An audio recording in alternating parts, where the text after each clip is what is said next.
Okay friends, one of the first things we need to do is safely raise and support the vehicle with the suspension hanging. Once we've done that, we're going to remove our 5 21mm lug nuts.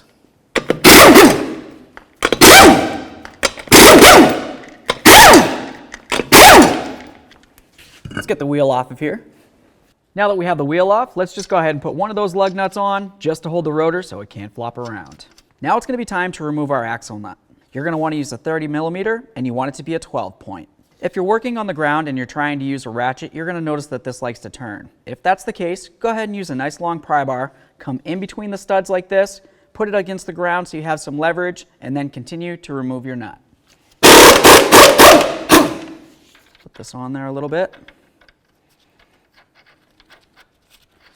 Now we're just going to give this a couple loving bonks just to break it free from the wheel bearing. Tiny bit of penetrant. Loving bonk. That's moving freely. Let's get this off of here. Let's go ahead and remove these under here with a 17mm to separate the control arm from the ball joint. This one right here is going to be a bolt. Just be careful because it is going to be under a little bit of tension, so you want to make sure that you're safe as possible. Now let's take a nice pry bar. We're going to come through the holes in the top of the control arm just so we can pry down. Turn this so it doesn't resituate itself, and then you can release. The next thing we need to do is go ahead and pull back on this. As you pull away, you want to make sure that the axle is going to be coming out of the knuckle area.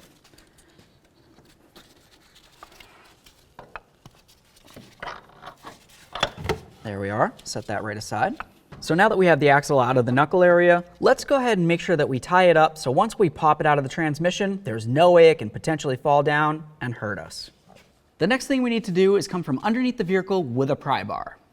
We're going to go up against the axle and up against the transmission. Once we pop this out, there's a possibility that fluid could come out, so you want to make sure you have a nice collection bucket to recycle any fluid. Awesome. Let's get our safety strap off of here. There it is, friends.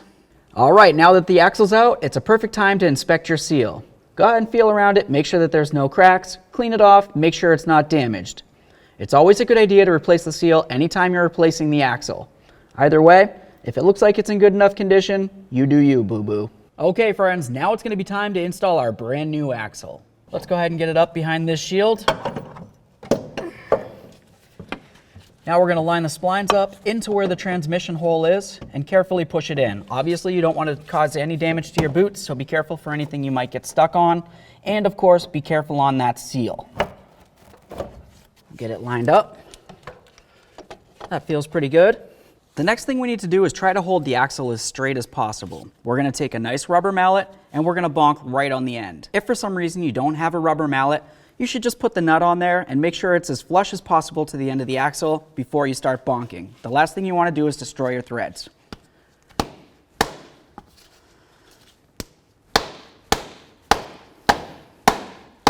All right, I can hear an audible difference as I try to drive this in. Take a peek, make sure it's flush with your transmission. That looks great. Now I like to use a little bit of copper never sees along the back side of the bearing where the axle is going to be going into. Pull your knuckle away, line up the axle, and then carefully try to put it in there. Once again, be careful for your boot. Make sure it's not going to get caught on anything. Let's line up the lower ball joint with the control arm. You can do that by pulling down. Okay, grab your mounting hardware. I like to use a little bit of thread locker on these. Just throw them on there. Next, we're going to bottom these out, and then we'll torque them to manufacturer specifications.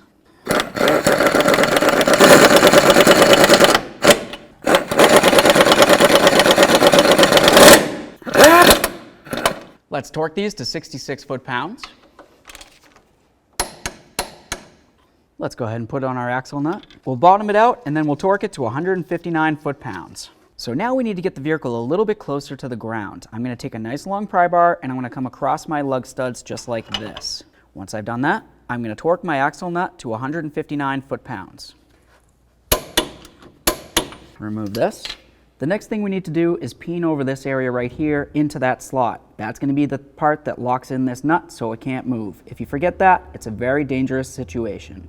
So I'm just going to take a nice flat punch like this, come right here, and then I'll give a couple loving bonks to peen that down. As you can tell, there's definitely a dimple there, and there's no way that this nut could spin. If you want to go a little bit further, it's up to you. I'll give it a couple extra whacks, because that's my favorite part. Perfect. Let's get our lug nut off of there, get the wheel up on here, we'll bottom out the lug nuts, and then we'll torque them to 76 foot-pounds.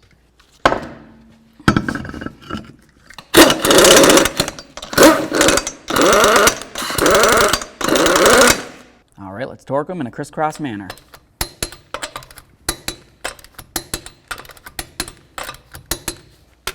Torqued. So you saw when we were replacing the axle that a whole bunch of that fluid came out. You need to make sure you fill your manual transmission. Looking down along the front, you're going to find a 24mm headed bolt or plug. Go ahead and remove that, fill it up with 75-90 gear oil until it just barely starts trickling it out, and then go ahead and snug it back up. After you've done that, take it for a road test.